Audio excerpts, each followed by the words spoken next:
সুপুরুষ প্রেমক ঈশনরীতি। পরম পূজ্য পাদ শ্রীমৎ কৃষ্ণদাস কবিরাজ গোস্বামী চরণ তার শ্রী শ্রী চৈতন্য চরিতামৃতে মধ্যলীলা অষ্টম পরিচ্ছেদে শ্রীমন মহাপ্রভু এবং শ্রীল রামানন্দ সংবাদ বর্ণনায় শ্রী রামানন্দের উক্তিতে তার প্রেম বিলাস বিবর্তের গীত উপসংহার করতে গিয়ে বললেন, অবশ্যই বিরাগ তুহু ভেলি দুটি সুপুরুষ প্রেমক ঐশনরীতি। শ্রীমন মহাপ্রভুর অপার অনুকম্পায় আমরা শ্রীল রাম রায়ের এই যে প্রেম বিলাস বিবর্তের গীতি, আজ কয়েকদিন সেই গীতির যথামতি ব্যাখ্যা সাধন করে এসেছি। এই পয়ারে আমাদের শ্রী রাম রায় তার সেই প্রেম বিলাস বিবর্ত গীতির উপসংহার করছেন। এই যাবৎ আমরা যা আলোচনা করেছি তার সার সংক্ষেপে যে শ্রীকৃষ্ণ বিরহ কাতরা শ্রী রাধা মথুরায়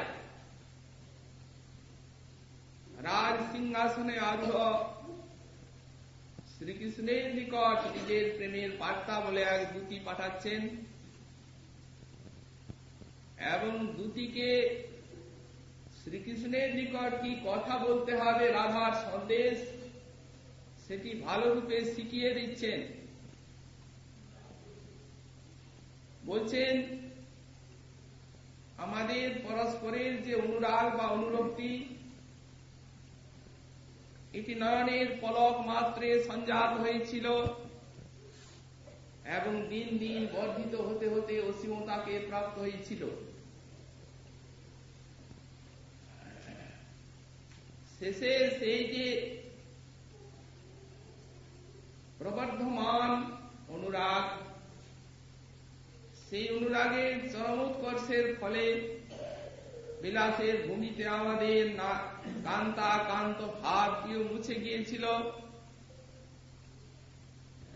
কন্দর্প মধ্যস্থ হয়ে উভয়ের মনকে পিষে যেন এক করে দিয়েছিল।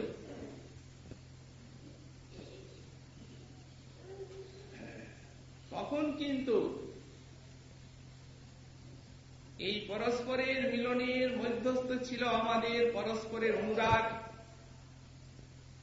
দুটিরও মাধ্যম ছিল না, অন্য কেউ মধ্যস্থ ছিলেন না।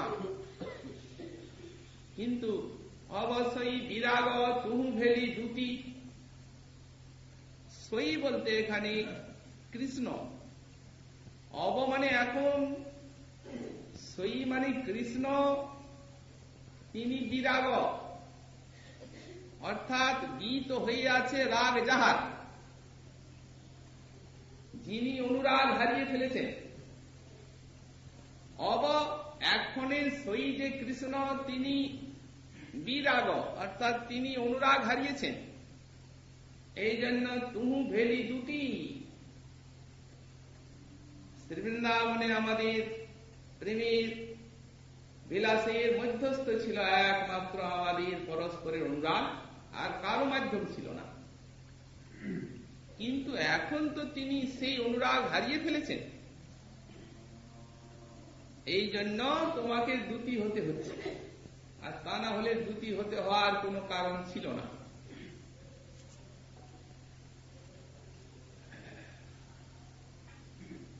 শ্রী শ্যামসুন্দর যে বিরাগ হারিয়েছেন, অর্থাৎ শ্যামসুন্দর যে অনুরাগ হারিয়েছেন, বিরাগে এসেছেন, এর লক্ষণ কি? রাধারানী বলছেন, ফলে ন ফল কারণ অনুমিয়তে। এত বড় যে পারস্পরিক অনুরক্তি বা প্রেম, যে প্রেম আমাদের পরস্পরের মনকে পর্যন্ত মিশিয়ে এক করে দিয়েছিল, এই অনুরাগ যদি তার মধ্যে অবস্থান করত তাহলে তিনি আদৌ বৃন্দাবন ধাম ত্যাগ করতে পারতেন না। এক কথা, যদিও ব্রজধাম ত্যাগ করে তিনি কার্যব্যাপদেশে মথুরায় গেলেন, তো সঙ্গে সঙ্গে সেখানের কাজ করে তিনি ফিরে আসতেন। কিন্তু যখন ব্রজধাম ত্যাগ করে তিনি মথুরায় গেলেন এবং আর যখন এলেন না আশা দিয়েও, তখন বুঝতে হবে যে তিনি তার যে অনুরাগ, সে অনুরাগ হারিয়ে ফেলেছেন। এই জন্য অবশ্যই বিরাগ, বিতরাগ। তো তিনি অনুরাগ হারিয়েছেন আর আপনার অনুরাগ আছে, তার কি প্রমাণ? বললেন এই তু ভেলি দুটি, আমার অনুরাগ আছে তার প্রমাণই হচ্ছে তোমাকে আমি দুটি করে পাঠাচ্ছি। যদি আমার অনুরাগ না থাকতো তাহলে তোমাকে কি দুটি করে পাঠাতাম? সুতরাং যখন তুমি আমার পক্ষ হয়ে দুটি হয়ে যাচ্ছ, তখন আমার অনুরাগ ঠিকই আছে, কিন্তু তিনি অনুরাগ হারিয়েছেন। আমাদের শ্রীমদ রূপ গোস্বামী পাদ বলেন রাধার মানজিষ্ট রাগ। সুতরাং তার লক্ষণই হচ্ছে অহার্য অন্যান্য সাপেক্ষ য কান্ত্যা বর্ধতে সদা ভবেন মঞ্জিষ্ট রাগ সৌ রাধা মাধবয়োর যথা। অহার্য শব্দের অর্থই কোনদিন মিটবে না, কোনদিন যাবে না, একেবারে স্থায়ী। অন্যান্য সাপেক্ষ অর্থাৎ কারো অপেক্ষা রাখবে না, সব প্রকাশ এক তো কোনদিন যাবে না। আর অন্যান্য সাপেক্ষ বলতে কারো অপেক্ষা না রেখে স্বয়ং প্রকাশিত হবে। এবং কান্ত্যা জবর্ধতে সদা, যাবে তো নাই এই রাগ, বরং দিন দিন কান্তি এর বেড়েই যাবে, উজ্জ্বল হবে, উজ্জ্বল হতে উজ্জ্বলতম, উজ্জ্বলতম, কোনদিনও গাঢ় হলো অবধি না গেল। সুতরাং রাধারানীর যে রাগ, সে রাগ যায়, যাবার নয়। কেবল দুটিটিকে পাঠাচ্ছেন এই জন্যই যে তার রাগ আছে এটি প্রমাণিত হচ্ছে তা নয়। আর ওতে অগ্নি অক্ষরে লেখা আছে সুকুনি রূপটি, যেখানে অত বিশাল, যেখানে নির্বেদ, যাতে রাগ থাকার কোন কারণ নয়, কথা নয়।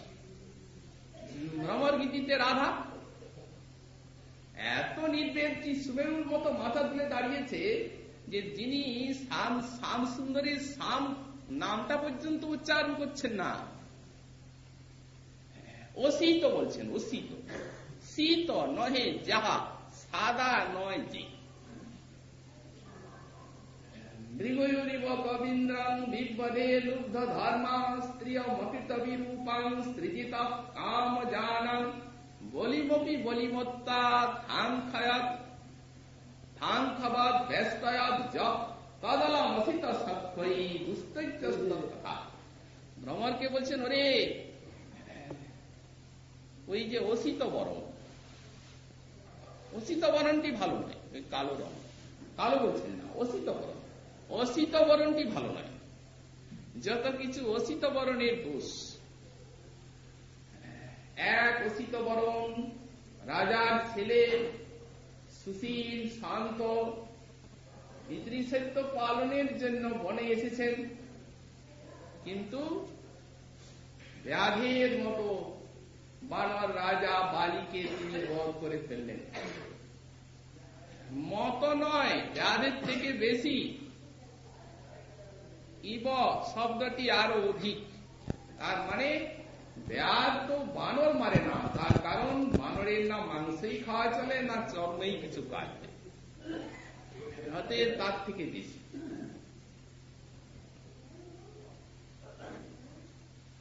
শূর্পণখা রাবণের ভগ্নী, ওই অসিত বরণের এমন একটি আবার আপাত মধুর রূপ আছে যে তাকে যে দেখে সেই বলে যায়। তাদের শূর্পণখা, সে যে তার সৌন্দর্য দেখে বিয়ে করতে চেয়েছিল, তো যদি তুমি বিয়ে না করবে তো না বলে দিলেই হলো। বিয়ে তো করলোই না, কিন্তু পৃথিবীতে যেমন তাকে আর কেউ না বিয়ে করে, সেই জন্য নাক আর কান কেটে দিল। মেয়ে ছেলের নাক কান কাটা গেলে আর কি থাকলো কি তার জীবন? হ্যাঁ, জানতাম যদি সে নারী বার্তা বিমুখ, অতএব নারী তাকে যখন বিয়ের কথা বলছে তখন সে এত রেগে গেল, কিন্তু তা তো নয়।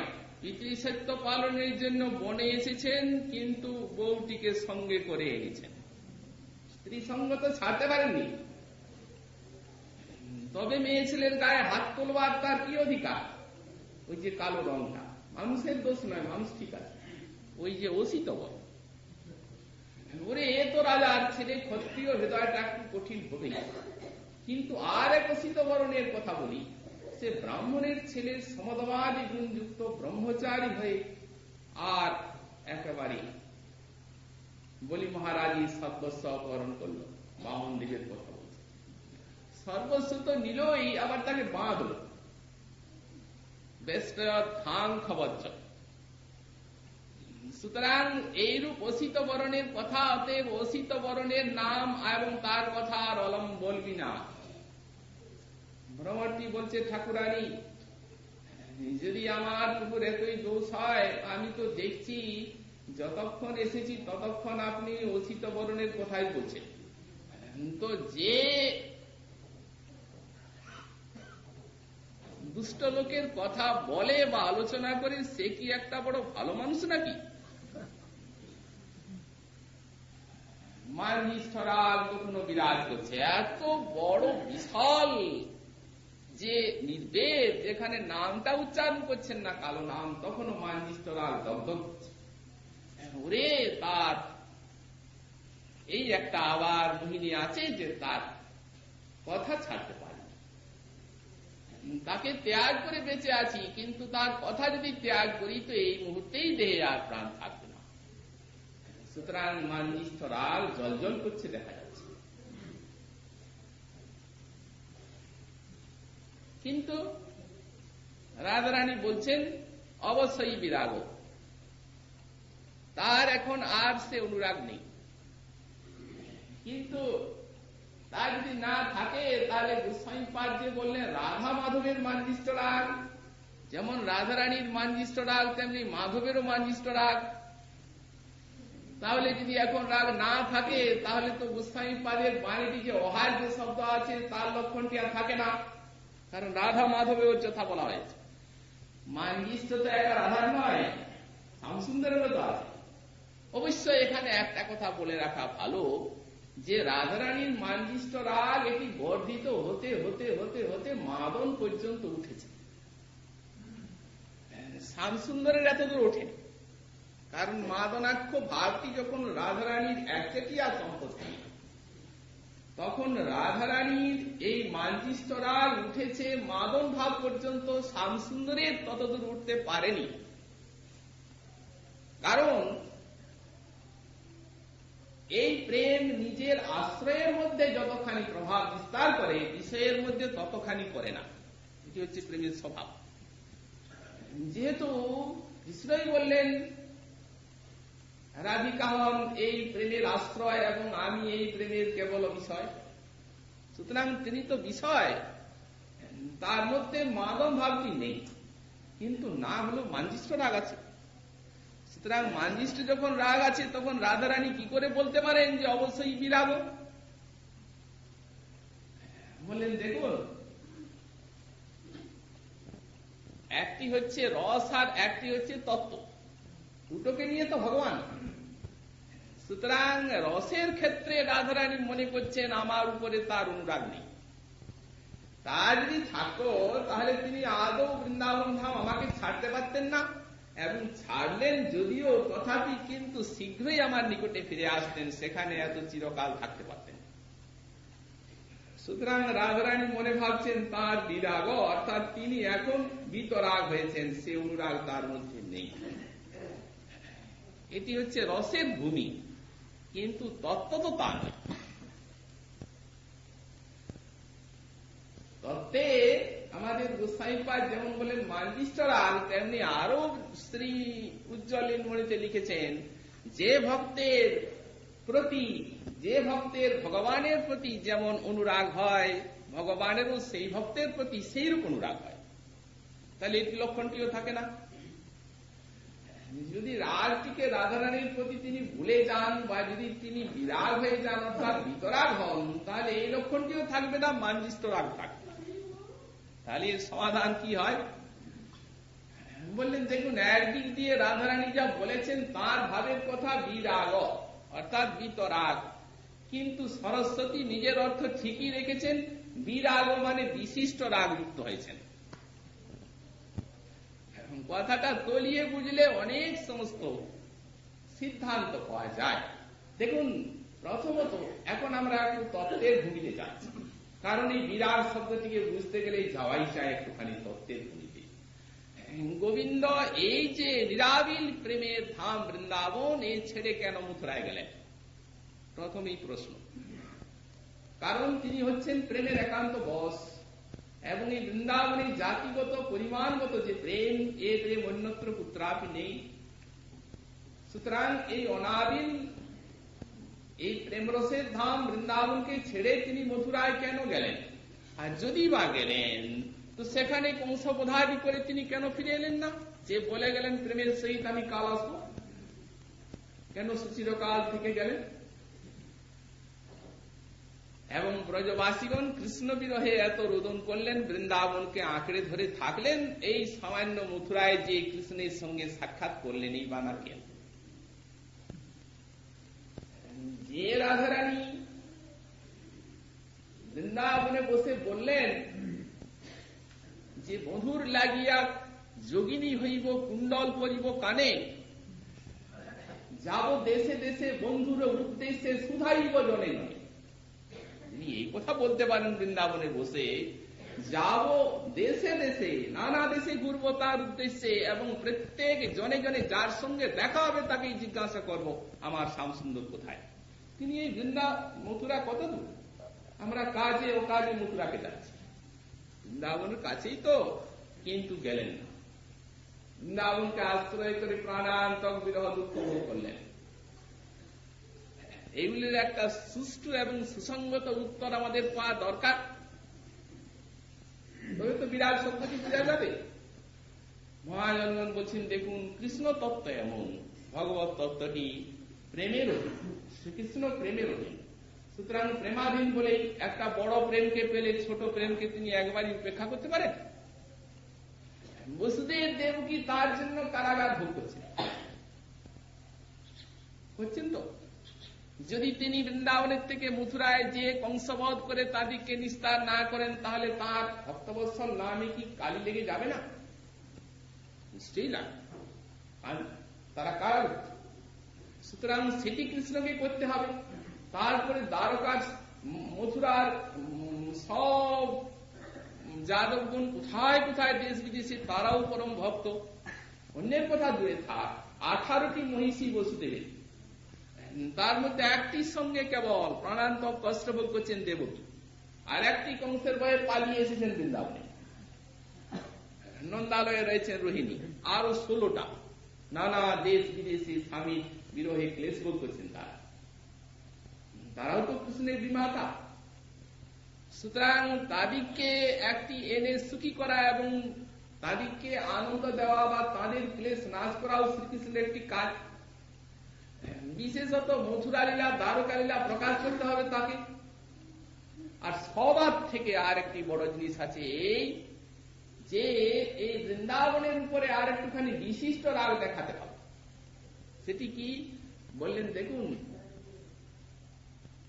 এক তো নবিনা বিপ্রলম্বে ন সম্ভোগ পুষ্টিমূর্তি।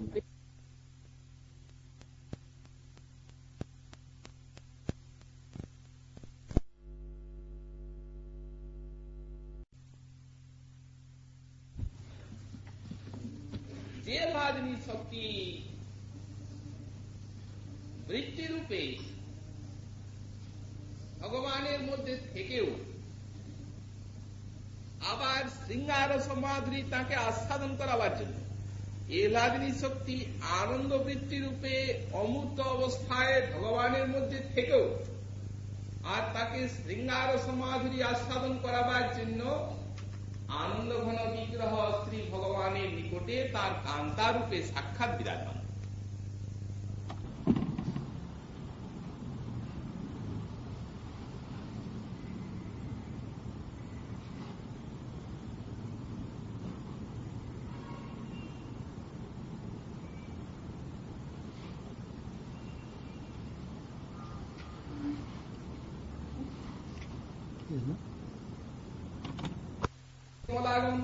শ্রীঙ্গারসে সেবা করছেন।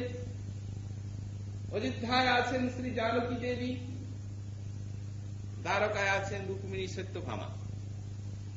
এরা স্বকীয় ভাগ নিয়ে শ্রীঙ্গারসে আনন্দ ঘন বিগ্রহ ভগবানের সেবা করছেন। কিন্তু ব্রজে হচ্ছেন ভগবান স্বয়ংরূপ। সুতরাং এই ব্রজলীলার সর্বদিক দিয়েই একটা চরম বৈশিষ্ট্য আছে, যেখানে যোগমায়ার আবরণিকার অন্তরালে ভগবান নিজের সর্বশক্তি এবং ভগবত্তাকে সমাহিত রেখে আর ব্রজবাসী মনি নির্মল বিশুদ্ধ মাধুর্যময় প্রেম আস্বাদন করছেন। তাদেরও মনে হচ্ছে কৃষ্ণ মোর পুত্র, মোর সখা, মোর প্রাণপতি, আর এরও মনে হচ্ছে এই আমার সখা, এই আমার কান্তা, আর এই আমার মা বাবা। সেখানে ভক্ত এবং ভগবান উভয়ই আত্মহারা। কে এমনটি করল? মায়া তো ভগবানের কাছে যেতে পারে না, কারণ যাহা কৃষ্ণ তাহা নাহি মায়ার অধিকার। তাহলে এটি করল যোগ মায়া শক্তি, ভগবানের অঘটন ঘটন ঘটিয়েছে শক্তি। সেইখানে এই যোগ মায়া যে কান্তাগণ সাক্ষাৎ তার সন্নিকটে থেকে অনন্ত শৃঙ্গারস মাধুরী আস্বাদন করান, সেই কান্তাগণেরও পূর্ণতম অবস্থা ব্রজে। কারণ যেখানে ভগবানের যে স্বরূপটি অংশে বা পূর্ণতায় যত, সেখানে তার কান্তাটিও সেই রূপ অংশে বা কলায় তত। তাহলে ব্রজে যখন তিনি স্বয়ংরূপ, তখন এখানে তার যে রাজনী শক্তি কান্তা রূপে আছেন বাইরের মূর্তিমতী, সেটিও পূর্ণ স্বয়ং ভগবতী। তো সেই স্বয়ং ভগবতী তিনি হচ্ছেন শ্রী রাধা। তিনি সাক্ষাৎ নিজের কায়ক হয়ে নিজের সখীগণ এবং অনন্ত সব শতকোটি গোপবাল তারই কায়ক, অন্য কিচ্ছু না। এখন সেখানে তিনি এই রূপ অনন্ত স্বরূপে অপুরন্ত শৃঙ্গার সমাধি গোবিন্দকে আস্বাদন করাবার জন্য, যেমন এখানে ঐশ্বর্য ভুলে মাতা পিতা সখা সব সকলে পরিকরগণ মধুর ভাবে আস্বাদন করছেন সেবারস, তেমনি যোগমায়া একটা বিপুল আবরণ দিয়ে এদিকে করে দিলেন পরকীয় কান্তা ভাব দিয়ে। এখানে পরকীয় ভাব, কারণ পরকীয় ভাবে অতি রসের উল্লাস, রজ বিনা ইহার অন্যত্র নাহি বাস। এই যে পরকীয় ভাব দিয়েছেন, এই লীলার ভিতরে এই রসমাধুর্যের অনুভব হয়। এই যে অখণ্ড আনন্দ ঘন তত্ত্বে এই পরকীয় ভাবে যে শৃঙ্গার রসের অফুরন্ত উচ্ছ্বাস, তার ভূমি হচ্ছে রাসাদি লীলা। যে রাসাদি লীলার সমস্ত লীলার বৈশিষ্ট্য সুরক্ষিত এইখানে, লীলা শক্তি সমস্ত বৈশিষ্ট্য এইখানে সুরক্ষিত। সেটি অনুভব হবে লীলার মধ্যে। লীলার বাহিরে কোনো সাড়া নেই, লীলার বাহিরে নিস্তরঙ্গ ব্রহ্মভাব। লীলাময় পুরুষকে এই শক্তি তো লীলার সমাধি আস্বাদন করে বৈচিত্র্য দান করছেন, আমরা প্রথমেই বলেছি।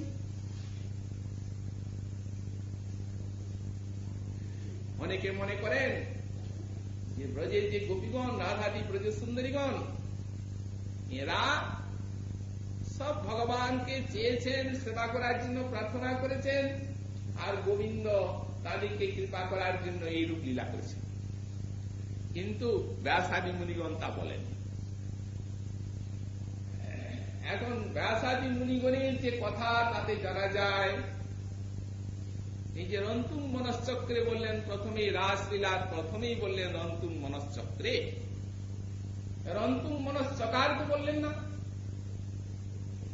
শ্রী সুকমুনি জানাচ্ছেন যে এই যে রাসলীলা ভগবান করছেন, এই লীলাতে ব্রজ সুন্দরীগণকে কৃতার্থ করার জন্যই তিনি করছেন না, কিন্তু তিনি নিজের কামনা নিয়ে করছেন।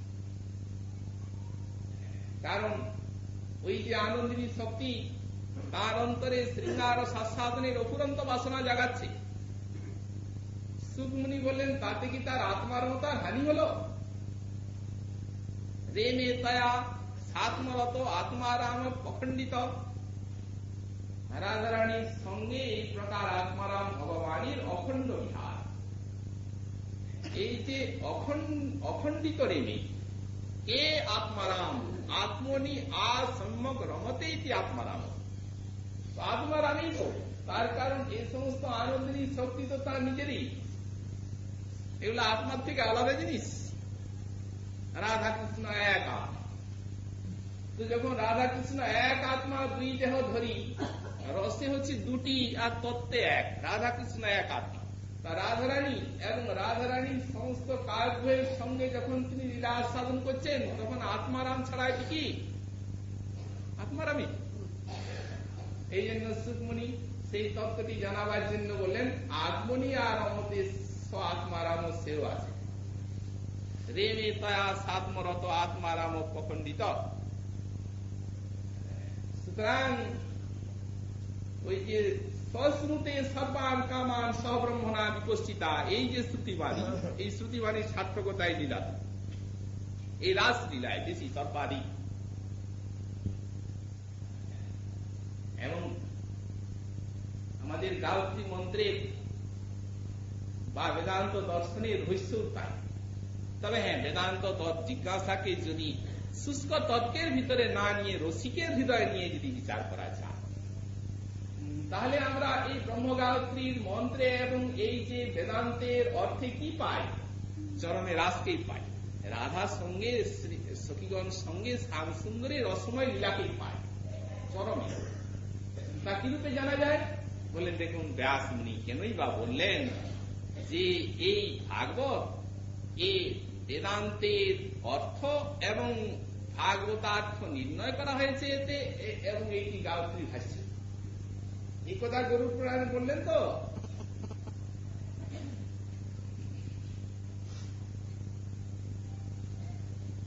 গায়ত্রী ভাষ্যের উপর সৌ বেদার্থ পরিগৃহীত এবং অর্থয়ম ব্রহ্মসূত্রাণাং ভারতার্থ বিনির্ণয়। কেনই বা ভগবান ব্যাস মুনি বললেন, পিবত ভাগবতং রসমালং ভূরো রসিকা ভূমিভাবুকা।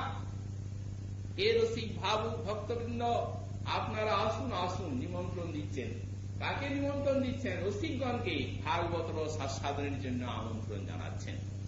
কিন্তু কোন রসিক যদি মনে করেন যে এই জড় রসিক অর্থাৎ এই জড়ীয় রস আস্বাদন করছেন, তাদেরকে ব্যাস ডাকছেন ভাগবত রস আস্বাদনের জন্য, বললেন না। এই জন্য বললেন ভাবুকা, এ ভজন রস চতুর ভক্তি রসিক মহাত্মাগণ, আপনারা এই ভাগবত রসমাধুরী আস্বাদন করার জন্য আসুন। এই যে ভাগবতের প্রথমেই ব্যাস মুনির সাদর নিমন্ত্রণ, এই নিমন্ত্রণের আস্বাদনের চরম পর্যায় কোনখানে? সেই রাসলীলা। সে গোপীগণ সঙ্গে রাধারানী যে শৃঙ্গার সমাধি আস্বাদন দান করছেন গোবিন্দকে রাসাদি লীলায়, সেইখানে আস্বাদনের চরমতা। এখন দেখুন, তত্ত্বের দিক দিয়ে বিষয়টির গভীরতা এবং এর যে গূঢ়তাকে আস্বাদন করতে হবে আমাদের। সাধারণত প্রাকৃত নায়ক নায়িকার মতো লীলা অনাদিকালের থেকে আমাদের চিত্তে একটা জড়িয়ে অধ্যাস আছে। মায়া কাকে বলে? নিয়তে অনায়া ইতি মায়া। তার মানে বললেন, তার মানে যাদের মধ্যে মায়া আছে, মায়ার কার্য যে নিজের চেষ্টা এবং নিজের বুদ্ধির দ্বারা ভগবানকে সে মেপে নিতে চায়, সবাইকে মাপতে চায়। এখন যেমনি কৃষ্ণ সহ নিজ লীলায় নাহি সখীর মন, রাধিকার সঙ্গে লীলা করায়, শুনলেই আমাদের প্রাকৃত জগতের নায়ক নায়িকার কাম ক্রীড়ার কথা মনে আসবে, আসা স্বাভাবিক। কারণ এই অভ্যাস আমাদের অনাদিকালের থেকে হৃদয়ে রয়েছে। চিন্ময় বস্তুকে আমরা বুঝবো কি করে? এই জন্য চিন্ময় বস্তুকে ধারণা আনয়নের জন্য এটা যে সর্বোত্তম বস্তু। একদিন মুনি সমাজ একটা তর্ক হচ্ছিল, ব্রহ্মা উপায়, কতগুলি মুনি বলছেন ব্রহ্মাই হচ্ছে সবার থেকে বড়, কেউ বলছেন বিষ্ণু বড়, কেউ বলছেন মহাদেব বড়। এখন যার উপরে যার প্রীতি, তা এখন সমাধান কে করবেন? বললেন একটি যোগ্য ব্যক্তিকে, ভৃগু মুনিকে বাঁচলেন, বললেন ভৃগু তুমি এর সমাধান করে দাও, কে বড়, তাকে আমরা উপাসনা করব। ভৃগু মুনি বিশুদ্ধ সত্যের কষ্টি পাথর নিয়ে পরীক্ষা করতে গেলেন। যখন ব্রহ্মার কাছে গেলেন তখন ব্রহ্মার সন্তান তো ভৃগু, পিতা পুত্রের একটা ব্যবহার আছে, কিন্তু কিচ্ছু করেন, একটা দণ্ডবোধ করা কিছু দাঁড়িয়ে আছে। ব্রহ্মা ক্রুদ্ধ হয়ে উঠলেন, বলেন আরে বেটা এখানে পিতাকে একটা দণ্ডবোধ করতে হয়, চুপ করে আছো। এমনি তাকে প্রহারের জন্য উদ্যত হলেন। সত্যটি পরীক্ষা করে ভৃগু মহাদেবের কাছে গেলেন। মহাদেব তার বড় ভাই ভৃগু, মহাদেব আলিঙ্গন করতে যাচ্ছেন বড় ভাইকে দেখে। ভৃগু বলছেন দাঁড়াও, দেবাদিদেব আমাকে ছুঁবে না, এই সাপ ডাব, এই শ্মশানের ছাই ডাই, এই সমস্ত অস্পৃশ্য জিনিস তোমার গায়ে। মহাদেব এই কথা শুনে রেগে তাকে ত্রিশূল নিয়ে মারতে গেলেন। দেবী ধরাধরি করে তাকে ক্ষান্ত করলেন। চলে গেলেন শ্রী নারায়ণের লোকে। শ্রী ভৃগু নারায়ণ স্মরণ করে আছেন, আর তার পক্ষে সহসা গেল যে করলেন পদাঘাত। কোন কথা বলা নেই, কিচ্ছু নেই। সহসা যখন পদাঘাত করলেন তখন নারায়ণ সঙ্গে সঙ্গে উঠে আর তার চরণে ধরে আর প্রার্থনা করতে করতে বললেন, ওহো এত করুণাময় আপনি, আমার দেহে যত লোম তত ব্রহ্মাণ্ড আছে, ভক্তের চরণ ধুলি ছাড়া ব্রহ্মাণ্ডের জীব প্রেম পায় না, এবং প্রেম না পেলে আমার আস্বাদনও হয় না। তাই আমার সেবা করার জন্য আপনি চরণটা দিয়ে সেখানে যত লোমকূপের ব্রহ্মাণ্ড গুলিতে চরণ ধুলো দিয়ে সবকে ভক্ত করে প্রেমিক করে আমার এত বড় সেবা করলেন, এসে তত ঘুরিয়ে কথাটাকে আস্বাদন করলেন নারায়ণ। তখন কষ্টিপাতরের পরীক্ষা হয়ে গেল, বিশুদ্ধ সত্যের কষ্টিপাতর। তেমনি মহাপ্রভু আজ প্রেরণা দিয়ে রাম রায়কে এই সাধ্য সাধন তত্ত্বের, বিশুদ্ধ সত্যের কষ্টিপাতর দিয়ে দিয়েছেন। ঘষে ঘষে বলো কোনখানে আমাদের সাধনার শেষ এবং সাধ্যের শেষ। রাম রায় ঘষতে ঘষতে ঘষতে ঘষতে কত দূরে এসেছে, চরম কোথায়? রাধা কৃষ্ণের। তাহলে কত গহন আধ্যাত্ম রাজ্যে, এবং বিষয়টা কত গভীর। যে লীলা শ্রবণ করে একদিন সুকমুনি আত্মারাম হয়েও এবং মায়ামুক্ত পুরুষ হয়েও নিজে আনন্দ রসে ভেসেছিলেন, মহারাজ পরীক্ষিতের হৃদয়টুকু ভাসিয়েছিলেন। তবে হ্যাঁ, মহারাজ পরীক্ষিত সবার দিকে চেয়ে মনে মনে ভাবলেন, সবাই কি আমার প্রভু এই রাসলীলার মর্ম বুঝতে পারলেন? হয়তো কেউ নাও পারবেন, তার কারণ কর্মী জ্ঞানী যোগী অনেকে আছেন। এই জন্যই সবাই যাতে এর রহস্যটি কিঞ্চিত অনুভব করতে পারেন, এই জন্যই প্রশ্ন করলেন প্রভু, সংস্থাপনায় ধর্মস্য প্রসমায়ে তরস্য চ অবতীর্ণ হি ভগবান অংশেন জগদীশ্বর সকথং ধর্মসেতুনাং কর্তা বক্তা বিদক্ষিতা প্রতিপবাচ ব্রহ্মণ পরদারা বিমর্শনম। এই পরদারা বিমর্শন লীলা ভগবান করলেন যিনি ধর্ম সংস্থাপনের জন্য যা মঙ্গলময় অবতার। তাহলে ভগবান করেছেন বলে জীবও করবে। প্রভু তখন জীবের কি গতি হবে তাই বলো। এক কথায় সুকমুনি বললেন, এই সমস্ত জীবের করার জন্য ভগবান আদর্শ রূপে আচরণ করেননি। কারণ অগ্নি সর্বভূত, সে সবই ভস্মসাৎ করতে পারে। তেজীয় সাংগত সায় বন্যে সর্বভুজ যথা। সুতরাং নৈতৎ সমাচরে জাতু মনসাতি ধনীশ্বর। জীব কিন্তু মনেও এই লীলার আচরণ করতে যাবে না। বিনসত্তাচরণ মোধ্যাৎ যথারুদ্রম অভ্রিজং বিষম। ভগবান শ্রী রুদ্র তিনি সমুদ্রের থেকে উত্থিত বিষ পান করে আর বেঁচে আছেন, অমর হয়েছেন, কিন্তু ওই একমাত্র রুদ্রই আছেন, আর কেউ না। আর অন্যজন ফেলেই মরে। তো তেমনি রাসাদ লীলার অনুকরণ যদি অন্যজন করতে যায় তো মৃত্যু। ঈশ্বরানাং বচো সত্যম তথৈব আচরণ করছি। বললেন ভগবান জীবের যে সকল সাধনার কথা সেগুলি তিনি বেদ শাস্ত্রে বলে রেখেছেন, সেইগুলি আচরণ করুন, এবং তার আচরণ যেটি জীবের জন্য যে আচরণের কথা বলা হয়েছে তার সঙ্গে যেটা মিশবে সেইটা করুন, যেটা মিশবে না সেটা করবেন না। রাসাদ লীলার অনুকরণ কখনো হয় না। তারপরে তত্ত্ব দিয়ে বললেন গোপীনাং তৎপতিনাঞ্চ সর্বেশাং চৈব দেহিনাং চ অন্তশ্চরতি সোদ্ধক্ষ ক্রীড়নের দেহবান। গোপীগণ তাদের পতিগণ এবং অনন্ত জীবের যিনি অন্তরাত্মা তিনি গোপীগণের সঙ্গে লীলা করছেন। তত্ত্বের উপরে রসের প্রতিষ্ঠা। সুতরাং সেটি হচ্ছে একবারে চিন্ময় প্রেমের রাজ্য। সেখানে আত্মেন্দ্রীয় সুখ বাসনার কোন গন্ধ নেই। প্রেমের ভূমি এবং প্রেমেরই সেবা। সেই প্রেম আত্মসুখ ভুলিয়ে দেয়। সুতরাং এদেরকে এমন ভাবে আত্মসুখ ভুলিয়ে দিয়েছে যে বস্তুত রাধারানী যখন শ্রীকৃষ্ণ রূপ কল্পলতা যে সময় কৃষ্ণ লীলামৃতে চিন্তিত হচ্ছেন, আমরা বললাম লীলার ভূমিতে আস্বাদন, অর্থাৎ শক্তি এবং শক্তিমানের লীলা, এটি হচ্ছে রসের আস্বাদ। এই স্থানে সেই পরকীয় ভাবে যখন রাধারানী কৃষ্ণ লীলামৃতে শিক্ষা হচ্ছেন তখন তার যে উল্লাস হচ্ছে, কৃষ্ণ সুখী হয়েছেন জেনে উল্লাসটি হচ্ছে। তিনি যে লীলাতে কৃষ্ণকে সুখী করতে পারলেন সেবা করে, এই জন্য তার উল্লাস। এবং তার পুষ্প দল কিশলয় স্থানীয় যে সমস্ত সখীগণ তাদের আবার অধিক উল্লাস হচ্ছে। শতগুণ অধিকম শান্তি, শতগুণ অধিক উল্লাস বা সঞ্জাত হচ্ছে সখীগণের। বললেন এই লতা এবং তার পল্লবাদী দৃষ্টান্তে সখীগণের যে শতগুণ উল্লাস হয় তন্ন চিত্রম, এটি কিছু আশ্চর্য নয়। প্রেমের রাজ্যে সর্বোত্তম কক্ষায় গোপী ভাব এবং সেই গোপীতমা শ্রী রাধারানী, তারই সাক্ষাৎ কার্যস্থানীয় সমস্ত গোপী সখীগণ সতুল্যা, মানে সতুল্য শব্দ দিয়েছে, নিজেই যেন। সুতরাং সতুল্য সখীগণ যেন ঠিক লতার সমস্ত কিশলয় দল পুষ্পের মতো। এই জন্যই রাধারানী কৃষ্ণ লীলামৃতে শিক্ষা হয়ে সখীগণের শতগুণ আনন্দ হয়, এটি কিছু আশ্চর্য নয়।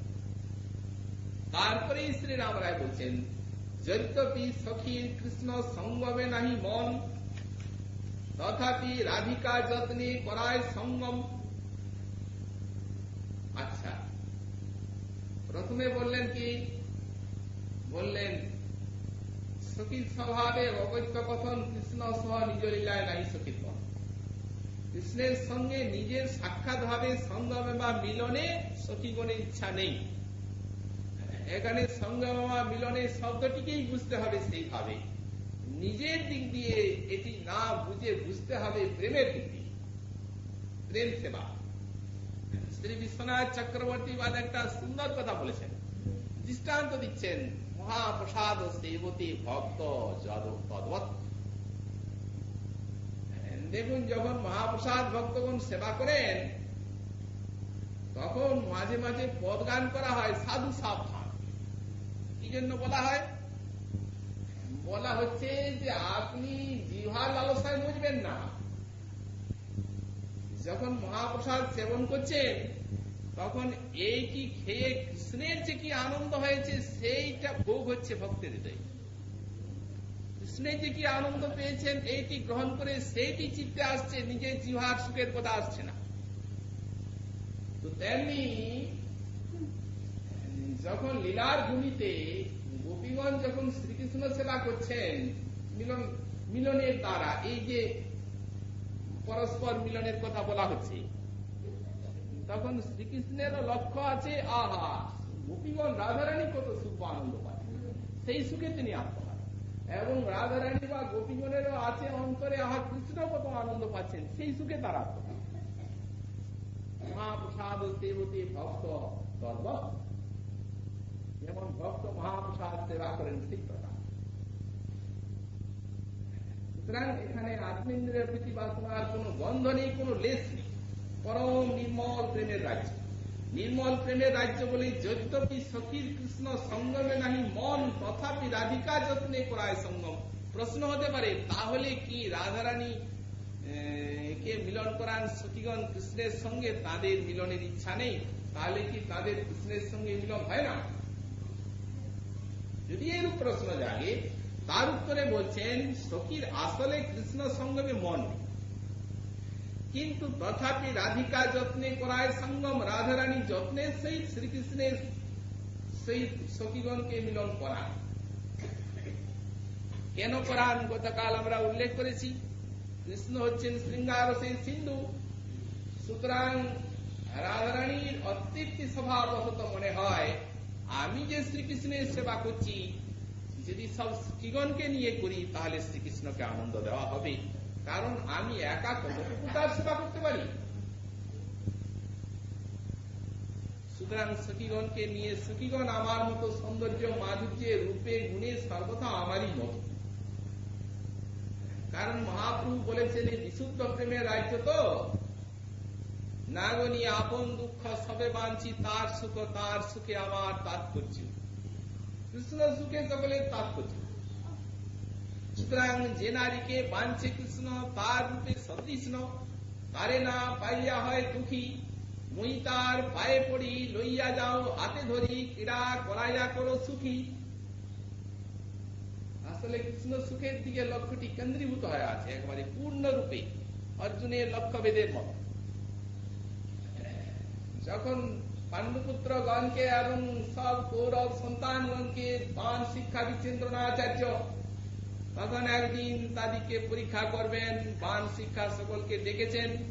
একটা বৃক্ষের একটা ডালে একটা নীল রঙের কাঠের নীল বর্ণের একটা পাখি রেখেছেন, আর সব কুমারগণকে দূরে থেকে এক একজন করে ডাকছেন, দুর্যোধন এসো,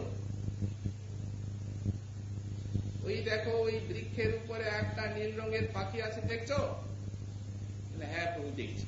ওর ডান চোখটা তোমার লক্ষ্যটা স্থির করো তো। যখন লক্ষ্য স্থির করলেন দুর্যোধন, তখন বলে প্রভু লক্ষ্য স্থির হলো, বাণটা ছাড়বো? বলে দাঁড়াও, কি দেখছো আগে? বলে প্রভু পাখি দেখছি, তার চোখ দেখছি, গাছের ডাল দেখছি, আপনাকে দেখছি, তোমার দ্বারা হবে না, ধনুর্বাণ রেখে দিয়ে যাও, আর বাইরে পাখি। তো সব একই কথা বলছে। অর্জুনকে প্রথমে ডাকছেন না, সবার শেষে তাকে ডাকছেন। দেখে বলছেন অর্জুন দেখো, কেউ তো লক্ষ্যভেদ করতে পারলো না, এখন তুমি আমার একমাত্র সহায়। ওই দেখো ওই ডালে একটা নীল রঙের পাখি আছে, দেখছো? বললে হ্যাঁ প্রভু দেখছি। ওর ডান চোখটা তোমার লক্ষ্য। বলে আচ্ছা, লক্ষ্যটা স্থির করো তো। অর্জুন লক্ষ্য স্থির করলেন। বলে প্রভু লক্ষ্য স্থির হলো, বাণটা ছাড়বো?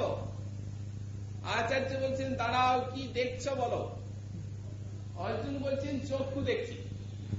আর বললেন আরে চক্ষু কেন? পাখিটা আরো কিছু ডাল বলে কিচ্ছু না, আমার সামনে জগৎ জোড়া একটা চক্ষু ছাড়া আর কিচ্ছু নেই।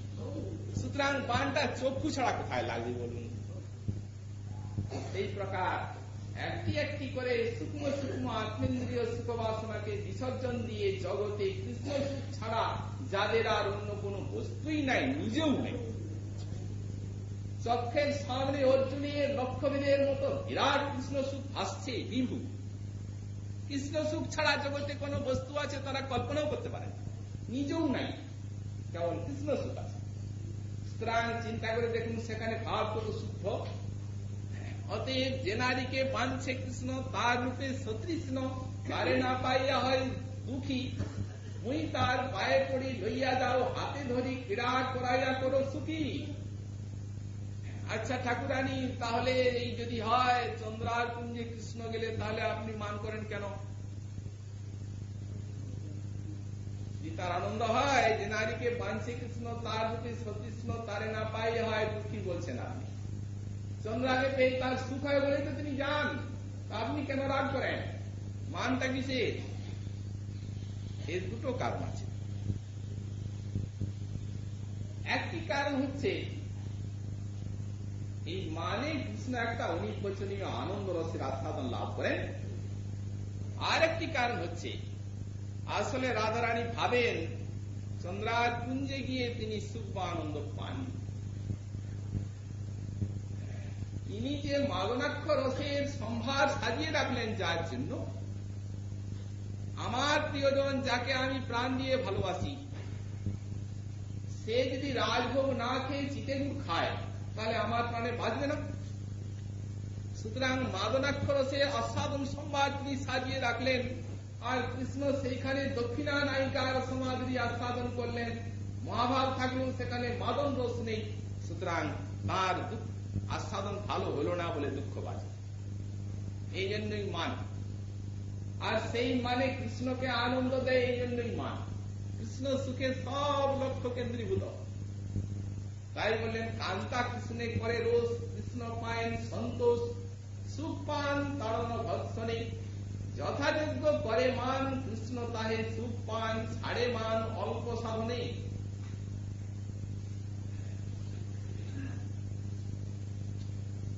তারপরে আবার বললেন রাধাভাব নিয়ে মহাপ্রভু, এই নারী দিয়ে কেনে কৃষ্ণের মর্ম ব্যথা নাই জানে, প্রভু কৃষ্ণে করে কারো নিজ সুখে মনে মানে কাজ পড়ুক তার মাথে বাজ, কৃষ্ণে মাত্র চাহিয়ে সন্তোষ। যাদের সুখমতম নিজ সুখের বাঞ্ছা আছে, গোপীগণ তার বলেন যে তার মাথে পড়ুক বাজ, তার মাথায় বজ্রাঘাত হয়ে যায়। কৃষ্ণ সেবা করতে আসছে নিজের সুখ চিন্তা নিয়ে, এত সুনির্মল কৃষ্ণ সুখ ভাবনাময় প্রেম। সুতরাং রাধারানী যখন কৃষ্ণ সুখের জন্য সখীগণকে প্রেরণ করার, তার সঙ্গে মিলনের চেষ্টা করেন, তখন তার একটা আনন্দ হয়। এই জন্য যত্নে সঙ্গম করা। কি যত্নে? বললেন নানা ছলে কৃষ্ণে প্রেরী সঙ্গম করায়। আরে তো সখীগণ রাধা মাধবীর মিলনের জন্য কোন এক কুঞ্জে এসে মান্যভাবতী শ্রী রাধা তার সমাধি উচ্ছ্বসিত করার জন্য কৃষ্ণের সামনে বসে কত কত কথা বলছেন। শেষকালে যখন সখীগণ বের হয়ে যাচ্ছেন, রাধারানীও ছুটে বের হয়ে যাচ্ছেন, কৃষ্ণ তাকে ধরলেন, ধরে কৃষ্ণের সেই স্থানে বিলাস হল, সখীগণ অন্য কুঞ্জে লুকায়িত হলেন। তারপর রাধারানী বলছেন কি, শ্যাম সুন্দর তুমি আমার সখীগণকে কেমন দেখো, এই স্থানের থেকে কোথায় পালিয়ে গেল, এমন তুমি আচরণ আরম্ভ করলে, আমার সখীগণ কোথায় চলে গেল। সুতরাং যাও আমার সখীগণকে খুঁজে এনে দাও, যাও না দেখো ওই কুঞ্জের মধ্যে কোন সখী আছে কিনা, তুমি আমার সখী খুঁজে আনো তো। এই ছল, এইরূপ নানা ছল, নানা ছলে কৃষ্ণের প্রেরী সঙ্গম করায়, নানা ছলে শ্রীকৃষ্ণকে প্রেরণ করেন। সখীত্ব শ্রীকৃষ্ণের সহিত মিলনের ইচ্ছা নেই, কিন্তু তবু শ্রী রাধারানীর আনন্দ হবে জেনে তারা সেইটি রাধারানীর সুখের জন্য অঙ্গীকার। গতকাল আমরা এই প্রসঙ্গে আলোচনা করেছি, কিন্তু এটি মঞ্জুরি নয়। রাধা স্নেহাধিকারতী যাদের তারা না, এরা হচ্ছেন ললিতা বিশাখাদি সমস্নেহা যারা, তাদের সঙ্গে এইরূপ কোন সময় শ্রীকৃষ্ণের মিলনাদি হয় এবং রাধারানীও তাদের সহিত সঙ্গম করায়, আত্মা কৃষ্ণ সঙ্গ হইতে কোটি সুখ পায়। এই মতো অন্যন্যে করে রসপুষ্ট, তার সবার প্রেম দেখি কৃষ্ণ সন্তুষ্ট। অন্যন্যে করে রসপুষ্ট, পরস্পর পরস্পরে এই শৃঙ্গার রসমাধুরীকে পোষণ করে থাকে। সুতরাং এই আত্মেন্দ্রিয় সুখবাসনা শূন্য বিশুদ্ধ গোপিকার প্রেম, এই জন্যই এইরূপ ভাবে তারা নির্মল বিশুদ্ধ বলেই এই বিশুদ্ধ ব্রজের প্রেম যেন জাম্বু নদহেম আত্মসুখের যাহা নাই গন্ধ, যেখানে আত্মসুখের গন্ধ নেই, এই জন্য এই সুনির্মল আত্মেন্দ্রিয় সুখবাসনা শূন্য প্রেম শ্রীকৃষ্ণের সুখে কেন্দ্রীভূত। এবং শ্রীকৃষ্ণও দেখছেন এতে রাধারানীর আনন্দ হবে, তাই তিনি সেটি গ্রহণ করছেন। তারও অন্তরে কোন প্রকার আত্মসুখ নেই। কারণ প্রেম এবং সচ্চিদানন্দ দুটি স্বভাব সিদ্ধ ধর্মের কথা আমরা বহুবার বলে এসেছি। সচ্চিদানন্দ সং ভগবান ব্রজেন্দ্র নন্দন সাক্ষাৎ আত্মারাম আত্মকাম পূর্ণানন্দ স্বরূপ। একমাত্র প্রেম ছাড়া তার অন্তরে কামনার তরঙ্গ জাগায় এরূপ বস্তু কিচ্ছু নেই। এবং প্রেমও সব প্রেমও একরকম কামনা জাগায় না। প্রেমের জাতি এবং পরিমাণ অনুসারে শ্রীকৃষ্ণের তদনুরূপ কামনা বা বাসনার তরঙ্গ জাগে। এখন ব্রজ সুন্দরীগণের প্রেম তার অন্তরে জাগায়, তাদের সঙ্গে শৃঙ্গারস খেলার কামনা। সেই কামনাটি গোবিন্দের অন্তরে কি জন্য জাগে, এই কথার উত্তর দিয়েছেন আমাদের রাসলীলার প্রারম্ভিক গোস্বামীপাদ ব্যাখ্যা করতে গিয়ে। বললেন সর্বাতিশায়ী প্রেমবতী নাম ব্রজ সুন্দরী নাম মনোরথ পরিপূর্ণং এব ভক্তহিতার্থং সর্বং কুর্বত ভগবত মুখ্যতর প্রয়োজনং ইতি এবং তদেব তস্য মুখ্যতম সুখম। একবারে পরিষ্কার কথা, এর মধ্যে আর কোন গল্প নেই। বললেন ভক্তহিতার্থং সর্বং কুর্বত ভগবত মদভক্তানাং বিনোদার্থং করোমি বিধাক্রিয়া। তিনি ভক্তবৎসল, তিনি ভক্তের আনন্দের জন্য সবই করতে পারেন। তার কৃপায় তাঁরে করায় নিন্দ কর্ম সাক্ষাৎ ঈশ্বর তুমি কে জানে তোমার। তার কৃপায় তাকে নিন্দনীয় কাজ করা করায়। এই জন্য কিনা বলে কিনা করে ভক্তের কারণে ভক্ত লাগি বালিপথে সুগ্রীবের স্থানে জ্বলন্ত অনল কৃষ্ণ ভক্ত লাগি খায়, ভক্তের কিঙ্কর হয় আপন ইচ্ছা। সুতরাং ভক্তহিতার্থং সর্বং কুর্বত, ভক্তের জন্য তিনি সবই করেন। আর ভক্তের চরম কক্ষায় সর্বাতিশায়ী প্রেমবতী নাম ব্রজ সুন্দরী নাম। ব্রজ সুন্দরীর মধ্যে আছে মহাভাব, এই মহাভাবার পুত্রাপি নেই। সুতরাং সর্বাতিশায়ী প্রেমবতী ব্রজ সুন্দরী গণের যে প্রেম, ভক্তহিতার্থং সর্বং কুর্বত যে ভগবত, ভক্তের জন্য সবই করেন যে ভগবান, তিনি তাদের মনোরথ পরিপূরণটিকে মনে করেন এইটি আমার অখিল ত্যাগ করে এটি আমার একমাত্র কর্তব্য, তাদের মনোরথ পরিপূরণ। এবং বলেন আর ওই যে ভক্তের প্রেম বাসনাটি জাগাচ্ছে তাকে সুখ দেওয়ার জন্য, নিজ সুখ লাভের জন্য তো নয়। এই জন্য তদেব তস্য মুখ্যতম সুখম, সেইটি তার মুখ্যতম আনন্দ।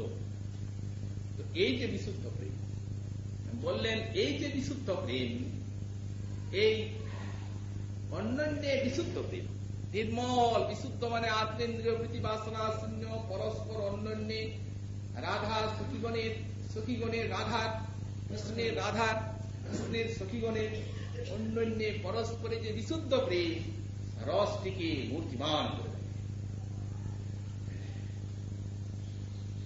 এই জন্যই আত্মেন্দ্রিয় সুখ বাসনা থাকলেই আমাদের এই অপ্রাকৃত রসশাস্ত্রকারগণ বলেছেন শৃঙ্গার রস পুষ্ট হবে না, পুষ্ট হবে।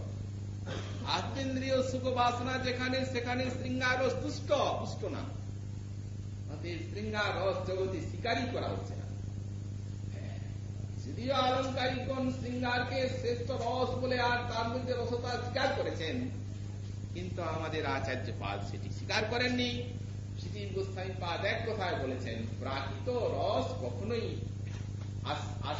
প্রাকৃত রস কখনোই এই বিভাব বৈরূপ্য ত্যাগ করে হয় না। অতএব এই যার ফল দুঃখ, সে কখনোই রস হয়। আসলে ভক্ত এবং ভগবানেরই রস হয়। এই জন্য রস মানে চরম আস্থাদ্য বস্তু। তো তাই আমাদের অলঙ্কারিকও লিখেছেন, বললেন এই যে দৃষ্টাদিষ্ট বিষয় বিশেষজং যৎ সুখম যদি বা লোকোত্তর রসচর্বণাত্মকম তত্রাপি পরমেশ্বর বিশ্রান্তানন্দ প্রতিষ্ঠতে। আনন্দবর্ধনাচার্য তিনি হচ্ছেন একটি বড় অলঙ্কারী। তিনি কি লিখলেন? তিনি লিখছেন এই যে বিষয় দৃষ্টাদিষ্ট বিষয় বিশেষজং যৎ সুখম, তিনি বলছেন আসলে বিষয় ভোগের মধ্যে সুখ নেই। তবে কিসের সুখ আছে? বলেন জগতের সুখ যেটি সেটিও বিষয় ভোগের মধ্যে নেই, কেবল দুঃখেই আছে। তবে এই জগতের যে সুখ সেটিও কোথায় আছে? বলেন ত্যাগে আছে। দৃষ্টাদিষ্ট বিষয় বিশেষজং যৎ সুখম, বললেন এই যে দৃষ্ট মানে যত জগতের বিষয় আমরা দেখতে পাচ্ছি, আর অদৃষ্ট মানে স্বর্গাদি যা কিছু ভোগের কথা শুনতে পাচ্ছি, যদি এটিকে ত্যাগ করেন কেউ, বললেন তাহলে তিনি একটা আনন্দ পান। এই যে দৃষ্টাদৃষ্ট ভগবানও বলেছেন ত্যাগ আর শান্তির আনন্দ।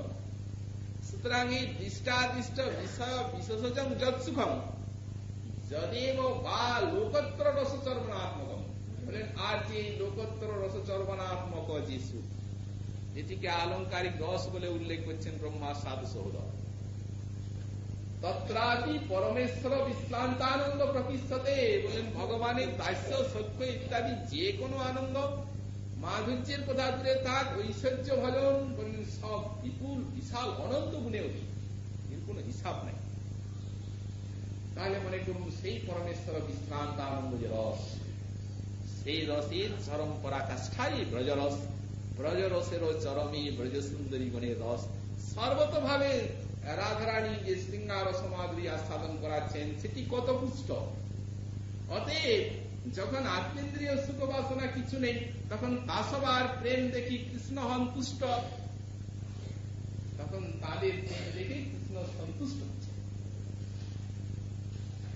এই যে দুষ্টি নির্মল বিশুদ্ধ প্রেম বলে শ্রীকৃষ্ণের এই সন্তোষ আমাদের শ্রীমন মহাপ্রভু দৃষ্টান্ত দিয়েছেন।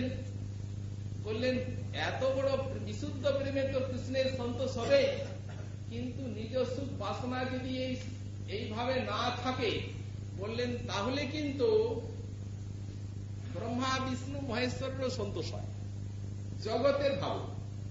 যেমন দৃষ্টান্ত দিলেন মহাপ্রভু, পুষ্টি বিপ্রের রমণী পতিব্রতা শিরোমণি পতি লাগি কইল বিশ্বাস সেবা, স্তম্ভিল সূর্যের গতি জিয়াইল মৃতপতি তুষ্ট কইল মুখ্যতি দেবা। এখানে তুষ্টির কথা আছে, তো সেখানেও দেখুন তুষ্ট। সেটি কি? এই যে সখী এবং রাধারানীর যে ভাবটি বললেন এখানে অন্যান্য করে রসপুষ্ট, সেখানে এই জাগতিক ভাবে তার একটা ক্ষুদ্রতম আভাস। যেমন এক ব্রাহ্মণের পুষ্ট হয়েছিল, কিন্তু দেহেই কেবল পুষ্ট ছিল না, জন্মান্তরীণ দুষ্টতার জন্য মনেও তার পুষ্ট ছিল। এই জন্য সেই ব্রাহ্মণ কিন্তু সৌভাগ্যে এক পতিব্রতা পত্নী পেয়েছিলেন, পতিব্রতা প্রাণ দিয়ে সেই পুষ্টিবিপ্রের সেবা করে। সেই কুষ্ঠব্যাধিগ্রস্ত বিপ্রের এক বেশ্যাতে চিত্ত আসক্ত হল। এখন নিজের ভালো মন্দ সব পত্নীর নিকটে তিনি বলেন, পত্নী তার একমাত্র সহায়, প্রাণ ঢালা সেবা করেন পত্নী পতিব্রতা। ব্রাহ্মণ বললেন আমার মন ওই বেশ্যাকে কামনা করছে। ও, আপনার ওকে পেলে ভালো হয়? বললেন হ্যাঁ, মন খুব ইচ্ছা তার। তখন সেই পতিব্রতা কি করলেন, সেই বেশ্যার সেবা করতে লাগলেন, নিষ্কাম ভাবে এত সমস্ত সেবা করতে লাগলেন। তিনি সেবা করতে করতে কেন এইভাবে এসে আমার সেবা করে, আমি তো ওকে ডাকি না, ও যাচিত ভাবে কেন আমার সেবা করতে আসে। এখন এইভাবে করলে সকলের মনেই তো একটা সন্তোষ আসে। তখন একদিন সেই বেশ্যাটি বলছে, আপনি এইভাবে এসে আমার অযাচিত ভাবে এত সেবা করছেন কেন, কিসের আশায়? তখন সেই সুযোগ পেয়ে তিনি নিজের মনের কথা বললেন, দেখুন আমার প্রতি আপনার রূপে আকৃষ্ট, সুতরাং আমি আপনার সেবা করছি, যদি আপনি কৃপা করে একটু পতির মনোবাসনা পূর্ণ করেন। কিন্তু তার পূর্বে আমি একটা কথা বলে রাখছি যে আমার প্রতি কুষ্ঠব্যাধিগ্রস্ত। বিশ্বাস কানে হাত দিচ্ছে, আরে সর্বনাশ, আমারই ব্যবসাকে তুমি বন্ধ করে দেবে। আরে তাকে দেখতে পারবো না, কুষ্ঠব্যাধিগ্রস্ত সে কখনো সম্ভবপর হয়? যে কোনো রূপে কিছুতেই হবে। ব্রাহ্মণের কাছে এসে দুঃখ জানিয়ে যখন সেই পতিব্রতার সব কথা বললেন, তখন সেই কুষ্ঠব্যাধিগ্রস্ত ব্রাহ্মণ বললেন, যদি আমি তাকে চোখে একটুক্ষণ দেখতেও পাই তাহলেও আমার আনন্দ হয়। তখন সেই পতিব্রতা এসে জানালেন, বললেন আপনি একটু দেখা দেবেন তাকে, আর কিচ্ছু না। বললেন হ্যাঁ, দূরের থেকে দেখা দিতে পারি, তবে হ্যাঁ দিনের বেলা আমার এখানে কুষ্ঠ রোগীকে তুমি আনতে পারো, রাত্রে আনতে পারো। তখন তাতেই তিনি স্বীকৃত হলেন। রাত্রের বেলা সেই পতিকে স্কন্ধে বহন করে নিয়ে যাচ্ছেন বিস্তার বাড়ি। যখন স্কন্ধে বহন করে নিয়ে যাচ্ছেন, রাস্তায় হয়েছে কি, মানে দু তিনটি চোর, তারা মান্ডব্য ঋষির, এর পূর্বেকার কথা, মান্ডব্য ঋষির আশ্রমে রাজার ঘরে চুরি করে আর লুকিয়েছে, আর রাজার লোক তাদেরকে বিতাড়িত করে নিয়ে যাচ্ছে। যখন চোরগুলি মান্ডব্য ঋষির গৃহে যখন ঢুকে লুকালো, রাজার চোর ঢুকে সেইখানে রাজার যে চর, রাজার যারা লোক চোর ধরতে ছুটছে তারা দেখলো, দেখে ঋষির আশ্রমে তারা প্রবেশ করলো, প্রবেশ করে দেখছি যে চোর লুকিয়ে আছে, তাদেরও ধরলো, আর সেইখানে মান্ডব্য ঋষি তপস্যা করছেন তাকেও ধরলো, বলে এ বেটা এখানে আছে ছল করছে। চোর জ্ঞানী ওকেও ধরলো, ধরে নিয়ে গেল। মহারাজ বলেন আমার ঘরে চুরি করেছিস, ও বেটা সবার সকলকে প্রাণদণ্ড দাও, শুলে দাও। সকলকে শুলে দেওয়া হলো, অজ্ঞানত অবস্থায় মান্ডব্য ঋষিকেও শুলে দেওয়া হলো, কিন্তু মান্ডব্য ঋষি শুলে প্রাণ গেল না, শুলটা বিদ্ধ হলো বটে, প্রাণ গেল না। তখন রাজা মনে করলেন শুলবিদ্ধ হয় যখন প্রাণ যাচ্ছে না, তখন নিশ্চয়ই চোর নন, কোন মহাত্মা হবেন। তখন ঋষির কাছে রাজা যখন সব জিজ্ঞাসা করলেন, ঋষি বললেন যে আমার আশ্রমে চোর ঢুকেছিল, আমি তপস্যা করছিলাম, তোমার লোক আমাকেও ধরে এনেছে ওই সঙ্গে। তখন রাজা তার হাতে পায়ে পড়ে বললেন তাহলে আপনার এই শুল মোচন করে আর আপনাকে সুস্থ করে দিচ্ছি। ঋষি বললেন না, এটা যখন ভগবত ইচ্ছায় হয়েছে, তখন ভগবত ইচ্ছায় সুখ দুঃখ সবকেই বরণ করে নিতে হয়। সুতরাং ভগবত ইচ্ছায় হয়েছে তো থাক, এটা থাকলে দেহে একটা পীড়া থাকলে সবসময় ভগবানকে মনে পড়বে। তারপরে ঋষি চলে গেলেন জমালয়ে, বললেন যমকে যে বলছেন তুমি কোন পাপে আমাকে এই দণ্ড দিলে বলো, আমি তো জীবনে কোন এরূপ পাপ করি। যমরাজা চিত্রগুপ্তের কাছে খাতাপত্র দেখে বললেন আপনি শিশুকালে একটা পতঙ্গকে একটা শুল দিয়েছিলেন, হরিণকে শুলে বিদ্ধ করেছিলেন, এই জন্য এই দণ্ড। বাহ, বাল্যকালে যার কোন জ্ঞানের বিকাশ নেই, সে যে কাজটা করেছে তার জন্য আমার এই তপস্বী জীবনে এত বড় দণ্ড, তোমার বিচার ঠিক নয়, যাও তুমি শূদ্র হয়ে যাও। তখন ঋষির সাথে শূদ্র হলেন, তিনি বিদুর হয়ে জন্মালেন যমরাজা।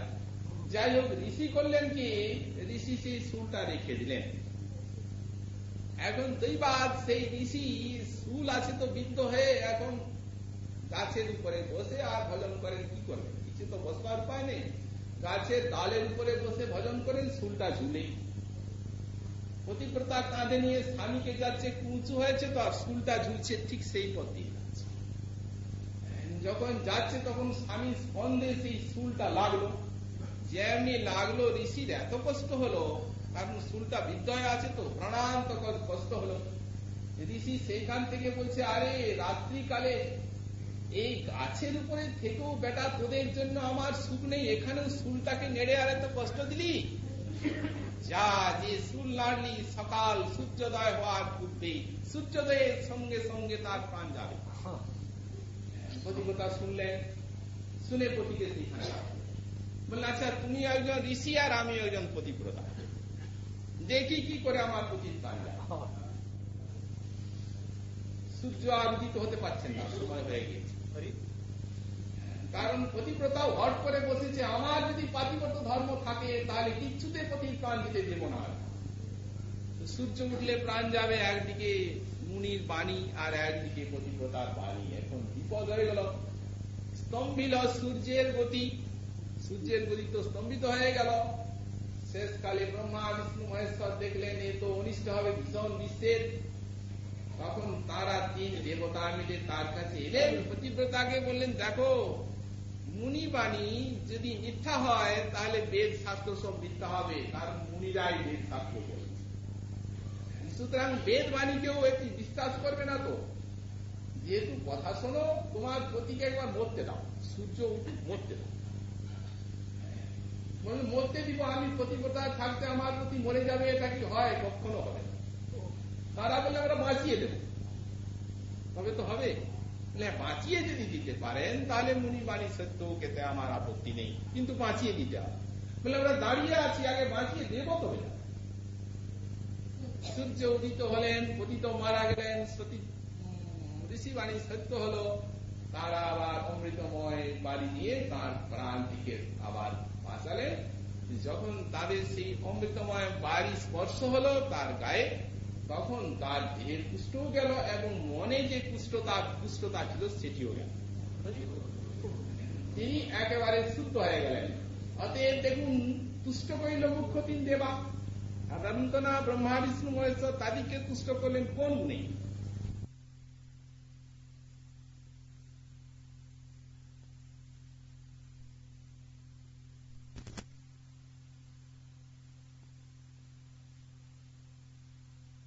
অন্তরাত্মা তাকে যদি এই প্রতিপদা যা করলো, অর্থাৎ আর একটা রমণীর কাছে কাঁধে বয়ে নিয়ে যাচ্ছে তার সুখের জন্য, কোন স্ত্রী এইরূপ করতে পারে? এটি কখনো হয় না। কিন্তু ব্রজে এটা স্বাভাবিক, এদের মধ্যে রোজই হচ্ছে, অনবরতই হচ্ছে। এই জন্য বললেন দাসবার প্রেম দেখি কৃষ্ণ হন পুষ্ট। পুষ্ট মানে তাহলে কৃষ্ণের কত আনন্দ হয় দেখুন এখানে। যদি তিন দেবার আনন্দ হতে পারে একটা প্রাকৃত ভাব নিয়ে, ওইটা সেইটি যদি শুদ্ধ কৃষ্ণ প্রেমের জন্য, কৃষ্ণ সেবার জন্য হয়, তাহলে ভগবানের কত আনন্দ হবে। পতিব্রতা তো ব্রহ্মা বিষ্ণু মহেশ্বরের সুখের জন্য কিছু করেননি, তিনি বিশুদ্ধ ভাবে অতি সুখের জন্যই যা কিছু করেছেন। কিন্তু শুদ্ধ বস্তু সেখানে জাগতিক হলেও তার মধ্যে একটা পবিত্র ভাব দেখতে পেলেন তিন দেবা, এই জন্যই তাদের সন্তোষ হল। কিন্তু যদিও পবিত্র ভাব দেখতে পেলেন, কিন্তু জাগতিক ভাব সেটা আর কতটুকু কমিত। প্রেম ছাড়া পবিত্র বস্তু জগতে আর কিচ্ছু নেই মহাজনগণের মধ্যে। সেই প্রেমের পরাকাষ্ঠা যেখানে, এবং যেখানে সেই প্রেমের এইরূপ নির্মল সেবা, সেখানে শ্রীকৃষ্ণ কত সন্তুষ্ট হবেন তার আর সীমা নেই। এই জন্য বললেন অন্যন্যে বিশুদ্ধ প্রেমে করে রসপুষ্ট, এইরূপ বিশুদ্ধ প্রেমের রসটিকে মূর্তিমান করে দেন তারা। এবং তাসবার প্রেম দেখি কৃষ্ণ হন তুষ্ট, তাসবার এইরূপ প্রেম, নির্মল নিষ্কাম প্রেম দর্শন করে শ্রীকৃষ্ণের অপার আনন্দের উদয় হয়। এখন এই প্রসঙ্গে যদি কেউ বলেন, মনে করেন যে কৃষ্ণের সঙ্গে যখন মিলনাদি হচ্ছে, তখন তো আমরা বুঝতে পারছি যে এটি তাদের কাম আছে। কাম যদি না থাকে, কামনার মতোই মিলন। যদি এইরূপ প্রশ্ন আসে, তারই উত্তরে বলা হয়েছে সহজে গোপীর প্রেম নহে প্রাকৃত কাম, কাম ক্রীড়া সাম্যতার দুই কাম। গোপিকার প্রেমকে কেন কাম আখ্যা দেওয়া হলো, এবং এই সর্বোপরি প্রেম কাম আখ্যা পেয়ে কত যে গরিয়ান এবং কত যে জগৎ বিলক্ষণ হয়েছে, উদ্ধবের দৃষ্টান্ত দিয়ে আমাদের শ্রী রাম রায় সেটি প্রতিপাদন করছেন। শ্রীমন মহাপ্রভুর কৃপা হলে আগামীকাল